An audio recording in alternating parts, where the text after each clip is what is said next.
ധ്യാനം ചെയ്യുമ്പോൾ ഉറക്കം വരുന്നത് സർവ്വസാധാരണയായിട്ട് എല്ലാവർക്കും വരുന്ന ഒരു കാര്യം തന്നെയാണ്. അപ്പോൾ അതിൽ ഒരു തെറ്റ് പറയാൻ പറ്റില്ല അതിന്.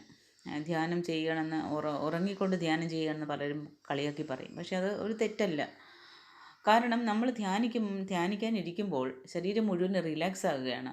മനസ്സല്പം ശാന്തമാകുമ്പോൾ ശരീരത്തിന് തോന്നും, ഓ ഇപ്പോൾ ഒന്ന് ഉറങ്ങാമല്ലോ എന്ന്. അതുകൊണ്ടാണ് ഉറക്കം വന്ന് പിടികൂടുന്നത്. പക്ഷേ അത് നമ്മൾക്ക് സ്ലോലി അത് നമ്മുടെ ബോധമനസ്സോടെ അത് മാറ്റാൻ പറ്റുന്ന ഒരു കാര്യമാണ്. കാലക്രമേണ ആ ഒരു ശീലത്തെ മാറ്റിയെടുക്കാം. ആദ്യമായി നമ്മൾ നോക്കേണ്ടത് സമയമാണ്. ഈ രാത്രി സമയങ്ങളിൽ ഭക്ഷണം കഴിച്ചു കഴിഞ്ഞിട്ട് ലൈറ്റ് ഓഫ് ചെയ്ത് കിടക്കയിലോ അല്ലെങ്കിൽ കസേരയിലോ ഒക്കെ ഇരുന്ന് ധ്യാനം തുടങ്ങുകയാണെങ്കിൽ ഉറക്കം തീർച്ചയായിട്ടും വരും. അതിനാൽ ഏറ്റവും നല്ല സമയമെന്ന് പറയുന്നത് പ്രഭാതത്തിലാണ്. അതായത് സൂര്യോദയത്തിന് മുമ്പ് ആ ബ്രഹ്മ മുഹൂർത്തത്തിൽ ഏറ്റവും നല്ല സമയമാണത്. 3:30 മുതൽ 5:30 വരെയുള്ള ആ സമയം വളരെ പവർഫുള്ളാണ്. ആ സമയത്ത് വായുവും എനർജിയും ഫ്രഷ് ആയിരിക്കും. നമ്മുടെ മനസ്സും ബോഡിയും ജാഗ്രതയിലായിരിക്കുന്ന ഒരു സമയമാണത്. അപ്പോൾ അതുകൊണ്ട് ധ്യാനത്തിന് ആ സമയം മാത്രം, അതായത് ബ്രഹ്മമുഹൂർത്തം എല്ലാവരും തിരഞ്ഞെടുക്കാൻ ശ്രമിക്കുക. അടുത്തത് നമ്മുടെ ഇരിപ്പിൻ്റെ ആ ഒരു ശൈലിയാണ്. സ്പൈൻ നേരെയായിട്ട് വയ്ക്കാൻ ശ്രമിക്കണം. പിറകു വളഞ്ഞ എനർജി ഫ്ലോ കുറയുമെന്ന് ഓർക്കണം. അപ്പോൾ ഉറക്കം നമുക്ക് തീർച്ചയായിട്ടും വരും. കസേരയിൽ ഇരിക്കുമ്പോൾ പോലും ബാക്ക് സ്ട്രെയിറ്റ് ആക്കി തല അല്പം അലേർട്ടായി വെച്ചാൽ മതി. നമ്മൾക്ക് അതൊരു ഉറങ്ങാൻ പോവുകയല്ല, നമ്മൾ ഏതോ ഒരു കാര്യത്തെ നമ്മൾ ശ്രദ്ധിക്കാൻ പോവുകയാണെന്നുള്ള ഒരു ബോധം നമ്മൾക്ക് തോന്നും. പുറകോശം നേരെയായാൽ തന്നെ ശരീരത്തിന് ഇത് ഉറക്ക സമയമല്ല എന്ന് മനസ്സിലാക്കാൻ പറ്റും. പിന്നീട് നമ്മൾ നോക്കേണ്ടത് ശ്വാസമാണ്. നമ്മൾക്ക് ഉറക്കം വരുന്നത് മനസ്സ് തളർന്നു പോകുമ്പോഴാണ്, ശരീരത്തിന് ടയേർഡ് കൂടുമ്പോഴാണ് നമ്മൾക്ക് ഉറക്കം വരുന്നത്. അപ്പോഴൊക്കെ ആ ശ്വാസം ശ്രദ്ധിക്കുക. ശ്വാസം അകത്തേക്ക് പോകുമ്പോൾ നമ്മൾ കാണേണ്ടത്, പുറത്തേക്ക് വരുമ്പോൾ കാണേണ്ടത്, അതിനകത്തെല്ലാം ഓരോ കാര്യങ്ങളുണ്ട്. ഉറക്കം വരാൻ തുടങ്ങുമ്പോൾ തന്നെ നമ്മളത് മനസ്സിൽ പറയണം, ഇപ്പോൾ ഞാൻ ജാഗ്രതയിലാണ്, ഇപ്പോൾ എനിക്ക് ഉറങ്ങാനുള്ള സമയമല്ല. അപ്പോൾ ഇത് അങ്ങനെ പറഞ്ഞ് പലവട്ടം നമ്മളത് ആവർത്തിച്ച് നമ്മുടെ മനസ്സിനോട് തന്നെ പറയുമ്പോൾ അത് നമ്മൾക്ക് മനസ്സിനെ അവിടെ അടക്കി നിർത്താൻ പറ്റും. ധ്യാനം എടുക്കുന്നതിന് മുമ്പ് കുറച്ച് നമ്മൾക്ക് ശ്രദ്ധിക്കേണ്ട കാര്യം എന്താണെന്ന് ചോദിച്ചാൽ, മുഖം നല്ലതായിട്ടൊന്ന് വാഷ് ചെയ്യുക. ബ്രഹ്മമുഹൂർത്തത്തിൽ ധ്യാനം എടുക്കുമ്പോൾ തീർച്ചയായിട്ടും കുളിച്ച് തന്നെ ധ്യാനം എടുക്കുക. തലയുടെ ചേർത്ത് കുളിക്കുക, കുളിച്ചിട്ട് ധ്യാനം എടുക്കുക. അപ്പോഴാണ് ഏറ്റവും കൂടുതൽ ബെറ്റർ അത്.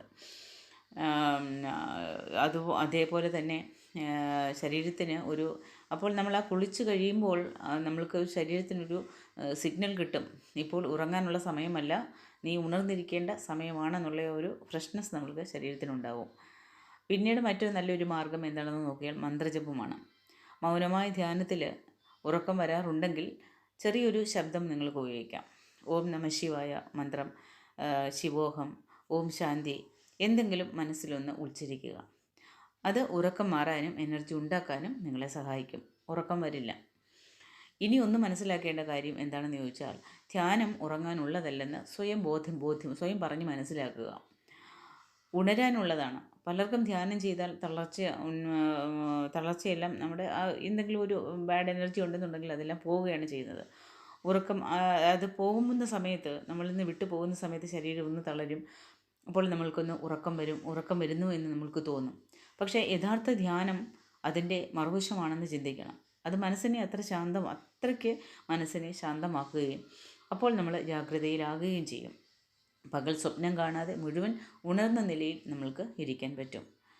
ആദ്യത്തെ ദിവസങ്ങളിൽ ഉറക്കം വരും, അതിന് യാതൊരു മാറ്റവുമില്ല, അതിന് ഒരു കുഴപ്പവുമില്ല. പക്ഷേ ദിവസേന കുറച്ച് സമയം അത് പ്രാക്ടീസ് ചെയ്യുമ്പോൾ ആ ഉറക്കം മായും.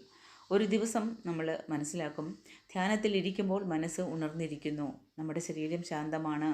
അത് തന്നെയാണ് യഥാർത്ഥ ധ്യാനം. അതിൽ കൂടെ നിങ്ങൾക്ക് മനസ്സിലാക്കാം. അതിനാണ് ഈ മ്യൂസിക്കൊക്കെ ഉപയോഗിച്ച് മെഡിറ്റേഷൻ ചെയ്യണമെന്ന് പറയുന്നത്. മുറിയടച്ചിട്ട് ഒരു ശബ്ദങ്ങളുമില്ലാതെ മുറിയടച്ചിട്ട് ഏകാന്തമായിട്ട് പോയിരുന്ന് ധ്യാനം ചെയ്യുന്ന ഒരാൾക്ക് ആ മുറിയിൽ മാത്രമേ ധ്യാനം വരികയുള്ളൂ. നിങ്ങൾക്ക് വെളിയിലിറങ്ങി വെളിയിൽ ലോകത്തിൽ പോയി അല്ലെങ്കിൽ ഒരു അമ്പലത്തിൽ പോയി അവിടെ ഇരുന്ന് ഒന്ന് കണ്ണടച്ച് ധ്യാനം എടുത്തു കഴിയുമ്പോൾ നിങ്ങൾക്ക് ആ ഏകാഗ്രത കിട്ടില്ല. അതിനാണ് നമ്മൾ എന്തെങ്കിലും മ്യൂസിക്കൊക്കെ കേട്ടിട്ട് അല്ലെങ്കിൽ മന്ത്രോച്ചാരണങ്ങൾ കേട്ടുകൊണ്ട് നമ്മൾ ആ ധ്യാനത്തിലേക്ക് പോകുമ്പോൾ നമ്മൾക്ക് ഉറക്കം വരില്ല എന്ന് മാത്രമല്ല, നമ്മൾ ഏത് സാഹചര്യത്തിൽ എവിടെ പോയാലും നമ്മൾക്ക് ഒരു ബസ്സിൽ യാത്ര ചെയ്യുമ്പോഴോ ട്രെയിനിൽ യാത്ര ചെയ്യുമ്പോഴോ അമ്പലങ്ങളിൽ പോയി തിരക്കിട്ട എത്ര ആൾക്കൂട്ടത്തിനിടയിൽ പോയാലും നമ്മൾക്ക് ആ ശ്വാസത്തെ ശ്രദ്ധിക്കാനും ആ ധ്യാന നിലയിൽ നമ്മൾക്ക് ഇരിക്കാനും പറ്റും എന്നുള്ളതാണ് ആ മ്യൂസിക് മെഡിറ്റേഷൻ്റെ പ്രയോജനം എന്ന് പറഞ്ഞാൽ. അതാണ് VMC മലയാളം മെഡിറ്റേഷൻ ചാനലിൽ ആ ധ്യാനത്തിൽ ഓരോ ധ്യാനത്തിലും സീമാജി പല നല്ല അറിവുകൾ പകർന്നു തരുന്നുണ്ട്. മ്യൂസിക്കുണ്ട്. മ്യൂസിക് ഇട്ടിട്ടാണ് സീമാജി ധ്യാനം ക്ലാസ്സല്ല ധ്യാനം നമ്മൾക്ക് പരിചയപ്പെടുത്തി കൊടുക്കുന്നത്. അപ്പോൾ കഴിയുന്നതും ഈ വീഡിയോ ഇപ്പോൾ ആരെങ്കിലും കാണുന്നുണ്ടെങ്കിൽ, നിങ്ങൾ ധ്യാനം എടുക്കാൻ താല്പര്യമുള്ളവരാണെങ്കിൽ തീർച്ചയായിട്ടും നിങ്ങൾ VMC മലയാളം മെഡിറ്റേഷൻ ചാനലിലേക്ക് പോകുക. അവിടെ ധ്യാനത്തിനെ പറ്റിയെല്ലാം വിശദമായിട്ട് പല കാര്യങ്ങൾ പറയുന്നുണ്ട്. ആ ധ്യാനത്തിലൂടെ നമ്മൾക്ക് എന്തെല്ലാമാണ് നമ്മുടെ ജീവിതത്തിൽ നേടാൻ പറ്റുന്നത് എന്ന് പറയുന്നുണ്ട്. സാധാരണപ്പെട്ട എല്ലാവരും ധ്യാനം എടുക്കുന്ന മെഡിറ്റേഷൻ എന്ന് പറയുമ്പോൾ ഭൗതികമായ എന്തെങ്കിലുമൊക്കെ ആഗ്രഹങ്ങൾ സാധിക്കാൻ വേണ്ടിയിട്ടായിരിക്കാം. പക്ഷെ അങ്ങനെ ആയിരിക്കരുത് ഒരു ധ്യാനം എടുക്കേണ്ടത്. നമ്മുടെ ആത്മാവിനെ നമ്മൾ മനസ്സിലാക്കുക. നമ്മുടെ ജീവിതത്തിൽ നമ്മളിപ്പോൾ അനുഭവിച്ചു കൊണ്ടിരിക്കുന്ന ഈ കഷ്ടപ്പാടും ദുരിതങ്ങളും ഒക്കെ എന്തിനാണെന്ന് മനസ്സിലാക്കുക. അതിനൊക്കെ വേണ്ടിയിട്ടാണ് ഈ ധ്യാനം എടുക്കേണ്ടത്. നമ്മുടെ ആത്മാവിനെ നമ്മൾ തേടുക. ആത്മീയതയുടെ ഏറ്റവും മുഖ്യമായ ഒരു ഘടകമാണ് ധ്യാനം. ആ ധ്യാനാവസ്ഥയിൽ മാത്രമാണ് ഒരു മനുഷ്യൻ്റെ അവൻ്റെ ആത്മാവിനെ മനസ്സിലാക്കാനും അവൻ്റെ ആ ഒരു സാഹചര്യങ്ങളെ എങ്ങനെ പൊരുത്തപ്പെട്ടു പോകാമെന്ന് പഠിക്കുന്നതും. അപ്പോൾ അതിന് ₹1 പോലും എവിടെയും പോയി ധ്യാന ക്ലാസ്സിന് നിങ്ങൾ കൊടുക്കേണ്ട ആവശ്യമില്ല. എത്ര ഫ്രീ ആയിട്ടാണ് സീമാജി അത് പറഞ്ഞു തരുന്നത്. പക്ഷേ അങ്ങനെയുള്ള നല്ല കാര്യങ്ങൾ അത് കേട്ട് മറന്നു പോകാതെ അത് ജീവിതത്തിലേക്ക് അപ്ലൈ ചെയ്യണം. അത് അപ്ലൈ ചെയ്യണമെങ്കിൽ നമ്മളിലുള്ള പല ദുർഗുണങ്ങളെ നമ്മൾ അവോയ്ഡ് ചെയ്യണം. അവോയ്ഡ് ചെയ്യുമ്പോൾ മാത്രമാണ് അത് നമ്മളിലേക്ക് വരുന്നതും നമ്മളത് അനുഭവിക്കാൻ പറ്റുന്നതും. അല്ലാതെ അത് കണ്ടു കേട്ടു പോയി എന്നുള്ളത് മാത്രം വരുമ്പോൾ അതിനിടയിൽ സീമാജി കടുത്ത വാക്കുകളിൽ വഴക്ക് പറയും, കർശനമായിട്ട് സംസാരിക്കും. അതെല്ലാം ഉള്ള ഒരു ശരിയായ ഒരു ഗുരുവിൻ്റെ ലക്ഷണമാണത്. ഫീസ് മേടിക്കാതെ തൻ്റെ വീഡിയോ എല്ലാവരും കാണാൻ വേണ്ടിയിട്ട് നല്ല മധുരമായ സംസാരത്തിലൂടെ ആൾക്കാരെ അട്രാക്റ്റ് ചെയ്ത് അങ്ങനെയൊന്നുമില്ല. ഇഷ്ടമുള്ളവർ കാണും. നിങ്ങളുടെ ആത്മാവിനെ നിങ്ങൾക്ക് തിരിച്ചറിയണോ? നിങ്ങളുടെ ജീവിതം നിങ്ങൾക്ക് മാറണോ? നിങ്ങളുടെ രോഗങ്ങളിൽ നിന്ന് നിങ്ങൾക്ക് വെളിയിൽ വരണോ? നിങ്ങളുടെ പ്രശ്നങ്ങളിൽ നിന്ന് നിങ്ങൾ രക്ഷപ്പെടണോ? എങ്കിൽ നിങ്ങൾക്ക് വേണമെങ്കിൽ നിങ്ങൾ വന്ന് കാണുക, അനുഭവിക്കുക. നിങ്ങളെ ജീവിതത്തെ മാറ്റിയെടുക്കുമെന്ന് മാത്രമാണ് സീമാജി പറയുന്നത്. അവിടെ ഒരു ക്യാൻവാസിങ്ങും ഇല്ല. അപ്പോൾ അതാണ് എല്ലാവരും മനസ്സിലാക്കേണ്ടത്. അവനവൻ്റെ കഷ്ടപ്പാടും ദുരിതങ്ങളും ഈ പരിഹാരം തേടി ദൂരമായിട്ട് ഓരോരോ മാറി ഓരോ ആശുപത്രി കയറി ഇറങ്ങുന്നത് പോലെ ജീവിതത്തിലെ പ്രശ്നങ്ങൾ മാറ്റാൻ വേണ്ടിയിട്ട് ഓരോ പരിഹാരങ്ങളെയും ഓരോ ജ്യോത്സ്യക്കാരെയും കണ്ട് നിങ്ങൾ സമയങ്ങളും നിങ്ങളുടെ പണങ്ങളും വേസ്റ്റ് ചെയ്യാതെ കുറച്ച് സമയം അല്ലെങ്കിൽ നിങ്ങളിലുള്ള കുറച്ച് ദുർഗുണങ്ങളെ അവോയ്ഡ് ചെയ്യാൻ നിങ്ങൾ പഠിച്ചു കഴിഞ്ഞാൽ ജീവിതത്തിന് ഒരുപാട് മാറ്റങ്ങൾ ഉണ്ടാകുമെന്ന് സ്വയം മനസ്സിലാക്കുക. അത് അനുഭവത്തിൽ കൂടെ മാത്രം മനസ്സിലാക്കുക. നമ്മളിലുള്ള ചെറിയ കുറേ ദുർഗുണങ്ങളെ മാറ്റാൻ നമ്മൾ സ്വയം തയ്യാറാകുമ്പോൾ ഈ പറയുന്ന സീമാജി പറയുന്ന ഓരോ കാര്യങ്ങളും ഉൾക്കൊള്ളാൻ നിങ്ങൾ തയ്യാറായി കഴിയുമ്പോൾ നിങ്ങളുടെ ജീവിതമാണ് മാറുന്നത്. നിങ്ങളുടെ ജീവിതം മാറുന്നതിലൂടെ നിങ്ങളുടെ കൂടെയുള്ള ആൾക്കാരുടെ ഈ ജീവിതവും ഓട്ടോമാറ്റിക്കായിട്ട് മാറുന്നത് നിങ്ങൾക്ക് കാണാൻ പറ്റും. അനുഭവിച്ചറിയേണ്ട കാര്യങ്ങളാണത്. അതുകൊണ്ട് ധ്യാനം എടുക്കാൻ എല്ലാവരും ശ്രമിക്കുക. ഈ കലിയുഗത്തിൽ ഒരു ധ്യാനം എന്ന് പറയുന്നത് അവനവൻ്റെ ആത്മാവിനെ മനസ്സിലാക്കുന്ന കാര്യമാണ്. തുടർച്ചയായിട്ട് അതുതന്നെ ഞാൻ പറഞ്ഞുകൊണ്ടിരിക്കുന്നത്. അപ്പോൾ എല്ലാവരും ധ്യാനം എടുക്കുക.